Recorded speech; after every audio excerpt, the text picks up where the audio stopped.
लक्ष्य से कैसे जीव भ्रष्ट होता है। रामचंद्र जी ने लक्ष्मण को बोला, जाओ, रावण मरणासन्न स्थिति में है। रावण इतना विद्वान है कि उसके जो अनुभव हैं वो अनुभव किसी के पास नहीं। तुम जाओ, उनके पास हाथ जोड़ करके विनय करना कि चूंकि आपका देह का निकट काल है छूटने का, आपके अनुभव मुझे बताओ ताकि मेरे जिंदगी में काम आए। हाँ, ऐसा। अब मगर लक्ष्मण जरा अकड़ वाले थे थोड़े से, हैं। अब मगर भाई साहब की बात टाल नहीं सकते थे रामचंद्र जी की।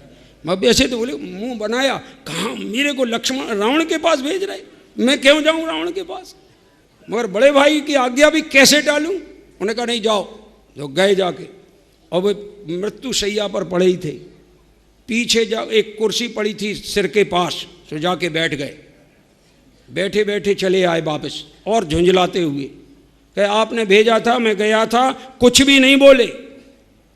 तो पहले ये बताओ तुम जाके कहाँ बैठे थे। बैठे कहाँ थे, सराय ने एक कुर्सी पड़ी थी वहीं पे बैठ गए थे। फिर से जाओ, अबे तो तुम गुरु के गुरु बन के बैठे थे। अब पाँव के तरफ बैठना, हाथ जोड़ना और निवेदन करना कि मुझे आप अपना अनुभव बताओ ताकि मेरा जीवन भी सफल हो। फिर गए बेमन से, क्या करे, भाई ने भेजा है।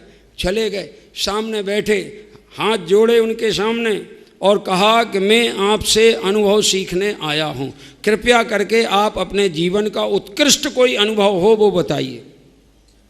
उन्होंने एक दोहा बोला, रावण ने। क्या दोहा बोला, गिरते गिर पड़वो भलो। गिर रहे हो किसी खाई में तो गिर जाना, भलो पकड़वो नाग। और सांप को पकड़ना पड़े, सर्प को, नाग को तो पकड़ लेना। और अग्नि में पड़वो भलो, अग्नि में भी गिरना पड़े तो गिर जाना, पर बुरो सील को दाग, पर सील में दाग नहीं लगाना। क्या ख्याल में आई कि नहीं बात।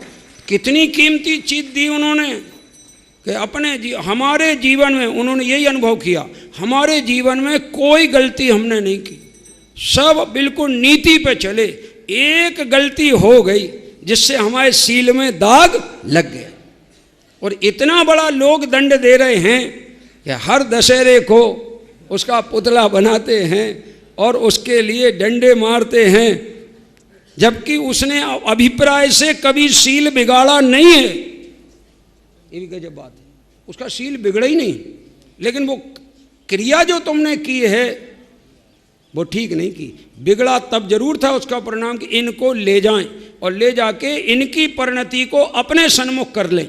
यानी सीता मुझे स्वामी भाव से स्वीकार कर ले तो सीता की एक विकारी पर्याय अगर मेरी तरफ ढल जाए तो मैं सीता को स्वीकार कर लूँगा, ऐसा नियम था।